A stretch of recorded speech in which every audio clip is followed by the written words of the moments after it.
My own project titled Prosthetic Head was premised on a couple of philosophical assertions.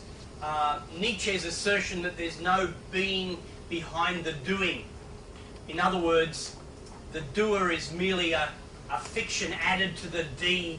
There's nothing inside that generates an action. Rather, your body is part of an interactive world of other people, of other technologies, social institutions and cultural conditioning, and this is what generates your behaviour largely. And also Wittgenstein's assertion that thinking doesn't necessarily occur inside our head. This is a convenient metaphysical construct that's typical of Western philosophy, beginning with the kind of Platonic, Cartesian and Freudian trajectory of internal and intrinsic essences. So the prosthetic head had separate moving elements in the eyeballs, tongue and teeth. The head was able to speak all the phoneme sounds. Also recently the head has been mounted on a robot arm, so the robot arm becomes an articulated neck, enabling more interesting physical behaviour that is coupled to the virtual behaviour of the displayed head. So it's also an actual virtual system, and we can test our sound location and head tracking software in a 3D space, not simply in front of a flat screen. The digital skin also generated another project called the Partial Head project in 2006, where we scanned the artist's face, we scanned a hominid skull, and we did a digital transplant of the human face over the hominid skull, producing this kind of composite image. Using this data, we printed a 3D scaffold and we grew a layer of living skin on the surface of the scaffold. This only lasted for less than a week. It got contaminated, but if you had a microscope and could look at the growing cells, this is what the surface of the skin would look like. So we're at a point in time now where we can extract cells, we can grow them in vitro, we can re-inject them and repair parts of the body in vivo. There'll be the possibility of more and more replaceable parts of the body being produced in the lab, and also using nanotechnology, it'll be possible to precisely deliver minute amounts of medication to clusters of cells at the very beginnings of a tumour growth. At the moment, you have no early alert warning system in your body. Once the symptoms surface, it's generally too late. The tumour is too large, the cancer has spread too much. But imagine micro-miniaturized or nanoscale sensors that could detect pathological changes in chemistry, temperature, that could detect blockages in your circulatory system. These sensors could then alert and enable smaller robots to perhaps either deliver medication or even possibly do special repairs, surgical repairs. But what's really interesting is this idea of organ printing, which is this hybridization of rapid prototyping techniques with tissue engineering. So imagine, instead of printing with cartridges of coloured ink, you can now print with cartridges of living cells. And you could do this layer by layer on biodegradable paper.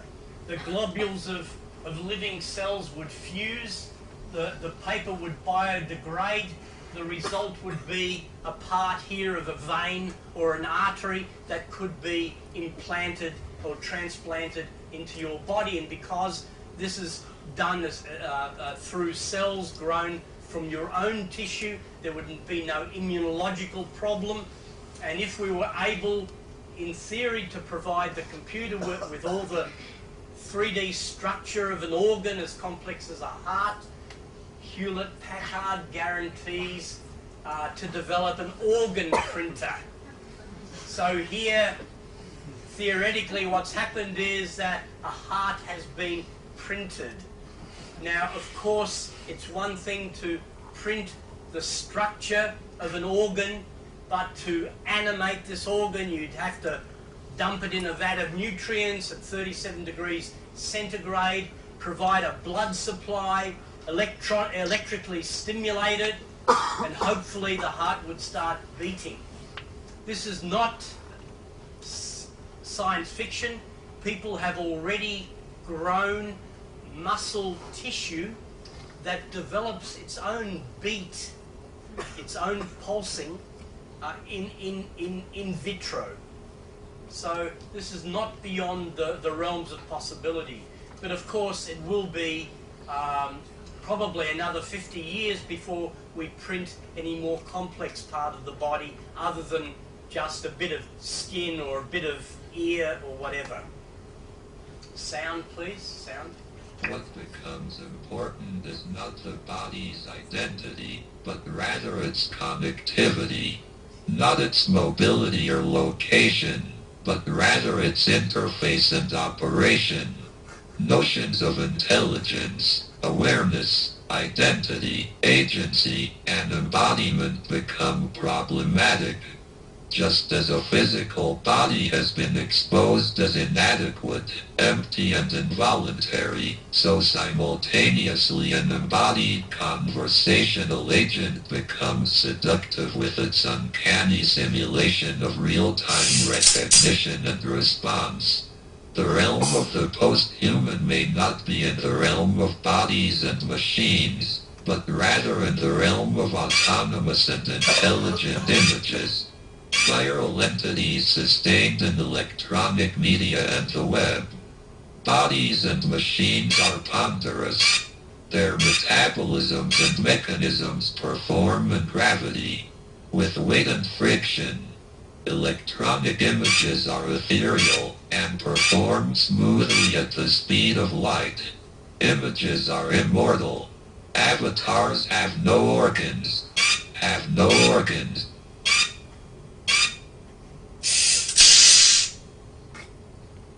So this is a performance on my Second Life site. The avatar's arm gestures and lip movements are being actuated by the sound of the prosthetic head speaking in the background. And so it's a sort of a choreography of sound-activated gestures and also scripted movements with the mechanical arm that's attached to the avatar body. I also now want to demonstrate the prosthetic head. So can we switch computers?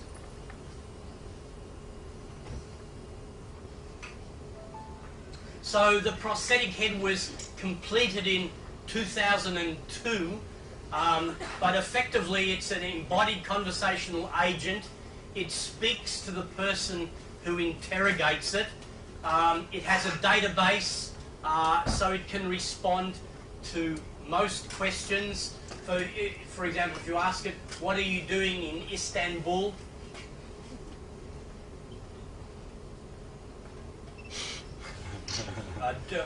ING, yep. Oh, I'm here in Istanbul to participate in the Kurye International Video Festival. It is organized by Ceren Arkman with her sister Irma. The festival is showing experimental videos from 30 countries. Hopefully, I can see most of them. Ha ha ha.